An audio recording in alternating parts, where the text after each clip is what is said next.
Navbharat times के सभी दर्शकों को मेरा नमस्कार। आप देख रहे हैं नवभारत टाइम्स का स्पेशल शो लंच का पंच। आपके साथ मैं हूं विनीत त्रिपाठी।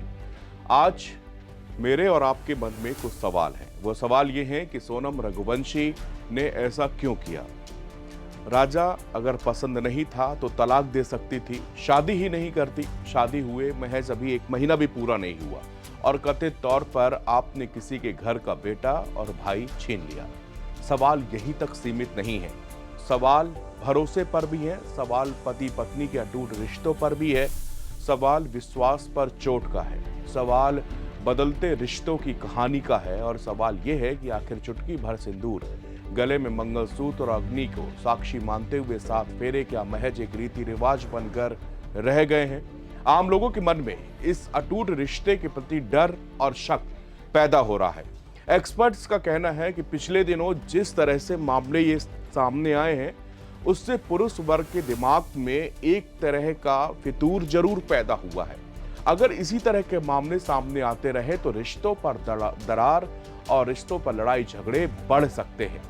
इंदौर की सोनम रघुवंशी, मेरठ की मुस्कान, औरैया की प्रगति, बेंगलोर की यशस्विनी, जयपुर की गोपाली देवी ... कुछ ऐसे मामलों ने ऐसे सवाल खड़े किए हैं। सोनम रघुवंशी ने अगर अपने पति की हत्या में साथ दिया तो ये एक नई कहानी होगी। इस मामले में बहुत सारे सवालों के जवाब तलाशे जा रहे हैं। सवाल ये भी है कि अगर राजा की हत्या में सोनम का कोई रोल नहीं है तो फिर इतने दिनों तक आप फरार क्यों रहे, क्यों पुलिस को इन्फॉर्म नहीं किया। सोनम और राजा की शादी दोनों के परिवारों की सहमति से हुई थी। दोनों परिवार इस रिश्ते से बेहद खुश थे, मगर ये खुशी क्या सोनम के अंदर भी थी, इसका जवाब सिर्फ सोनम के पास होगा। पुलिस सूत्र के मुताबिक राजा से शादी के पहले सोनम रघुवंशी का 5 साल छोटे कर्मचारी से प्रेम प्रसंग चल रहा था। सोनम के प्रेमी ने ही राजा की मौत की पूरी साजिश रची थी। यही इस हत्याकांड का मास्टरमाइंड भी बताया जा रहा है। दरअसल 10 और 11 मई की दरमियानी रात दोनों का विवाह हुआ। विवाह पूरे रीति रिवाजों के साथ संपन्न हुआ। दोनों बेहद खुश नजर आ रहे थे। जश्न मनाया गया, डांस भी हुआ। उसकी सारी फुटेज सोशल मीडिया पर सामने आ रही है। इसके बाद राजा की मां का दावा है कि मेरा बेटा हनीमून के लिए शिलोंग नहीं जाना चाहता था। जबरदस्ती सोनम ने उसको शिलोंग जाने के लिए तैयार किया, खुद ही टिकट कराया, मगर लौटने का टिकट उस सोनम ने नहीं कराया।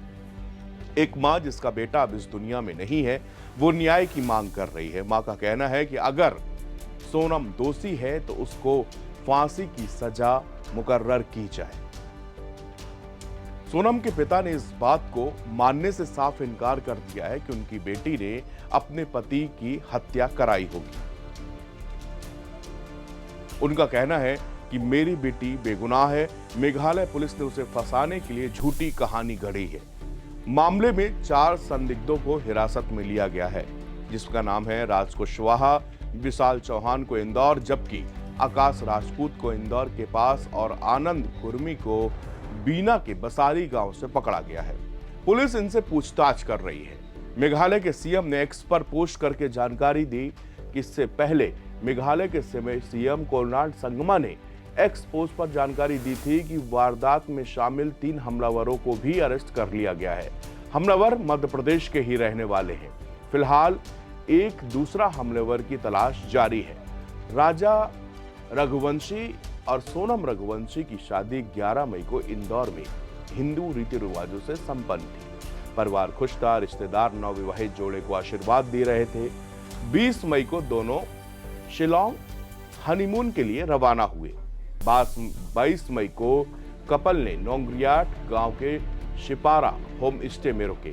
अगले दिन सुबह 6 बजे चेकआउट किया और तभी से दोनों के मोबाइल स्विच ऑफ हो गए। 24 मई को मवालखियत से करीब 25 किलोमीटर दूर ओसरा हिल्स की पार्किंग में स्कूटी एक खड़ी लावारिस मिली।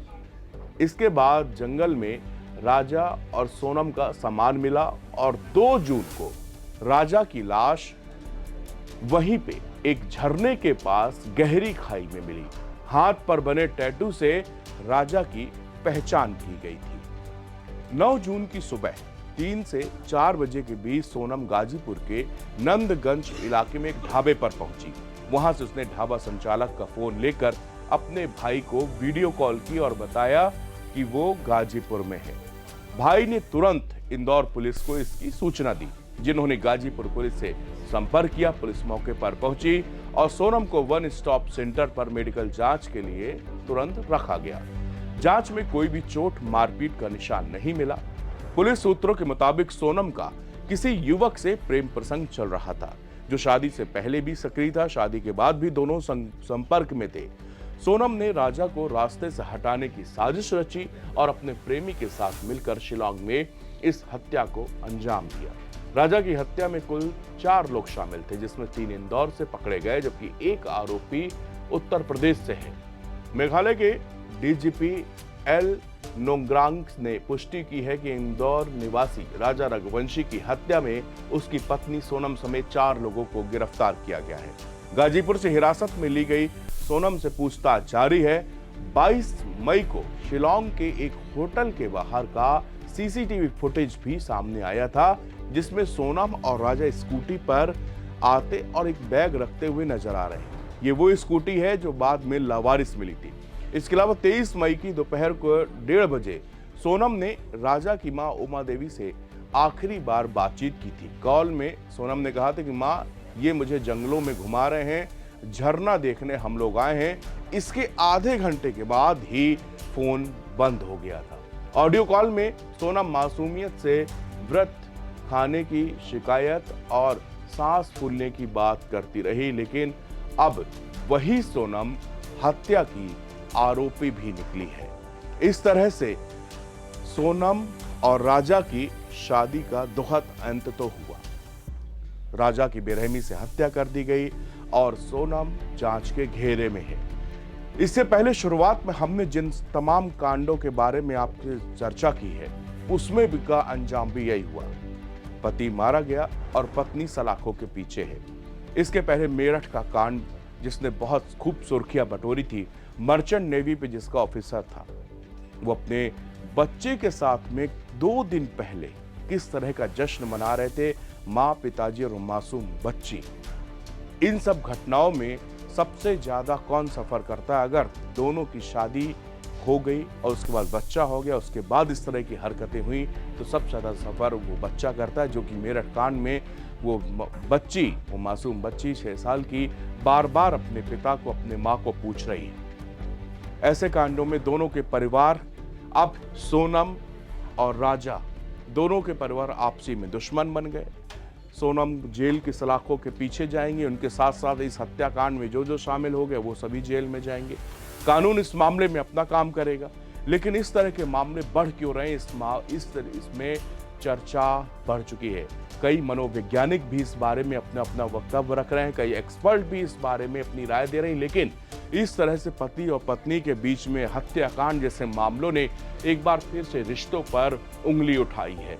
रिश्ते शर्मसार हैं और इस तरह की वारदातों के बाद में इस अटूट संबंध में, इस अटूट प्रेम की कहानी में भी एक काला अध्याय जुड़ता जा रहा है, जो कि आने वाले समय में या आने वाले भविष्य में एक बड़ा सवाल पैदा करेगा और लोगों के मन में एक शक, संदेह की भावना पैदा करेगा। शुक्रिया।